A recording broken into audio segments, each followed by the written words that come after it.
সবাইকে রাধে রাধে। আজকের ব্লগটা শুরু করছি বিকেল থেকেই।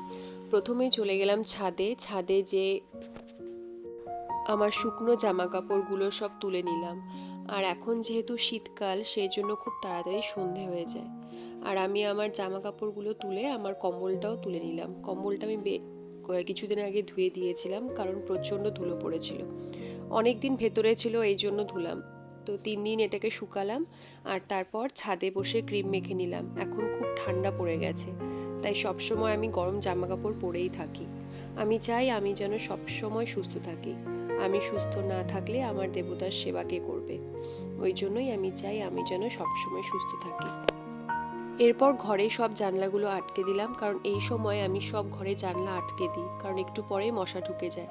গাইজ, আমি কোনো কাজ ফেলে রাখি না, মানে আজকের কাজ আজকে করি, কালকের কাজ কালকে করি, কারণ কালকের কাজ আরও গুরুত্বপূর্ণভাবে আসতে পারে।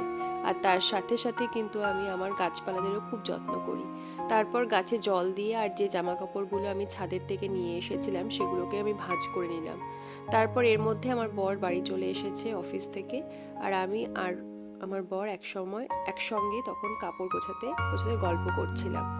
এরপর আমি আমার জামা কাপড়গুলো গুছিয়ে নিয়ে যেখানকারটা যেখানে থাকে সেখানেই রেখে দিলাম। এতে কি হয়, এভাবে কাজ গুছিয়ে নিলে কাজ করলে কাজ করতেও ভালো লাগে। এতে ঘরটাও খুব সুন্দর লাগে দেখতে, আর এতে মনটাও বেশ ভালো থাকে। কাজের মধ্যে দিয়ে মানুষের মনুষ্যত্বের বিকাশ ঘটে। নিজের মনকে সবসময় কর্মের ওপর স্থির করো, ফলের ওপর একদমই নয়। এরপর সন্ধেবেলা প্রত্যেকটা ঘরের দরজা আমি খুলে দিলাম, কারণ সন্ধেবেলা প্রত্যেকটা ঘরের দরজা খুলে দিতে হয়। এরপর আমি বরের চুলটা আঁচড়ে দিয়ে আমি চলে গেলাম সন্ধে প্রদীপ দিতে, কারণ সন্ধেবেলা কখনোই তুলসী মাতাকে অন্ধকারে রাখতে নেই।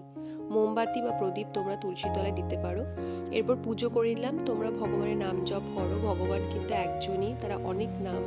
তোমাদের যে নামে ইচ্ছে সেই নামে জপ পুজো পাঠ করো, কারণ তাতে ভগবান বেশি খুশি হয়, বেশি সন্তুষ্ট হন।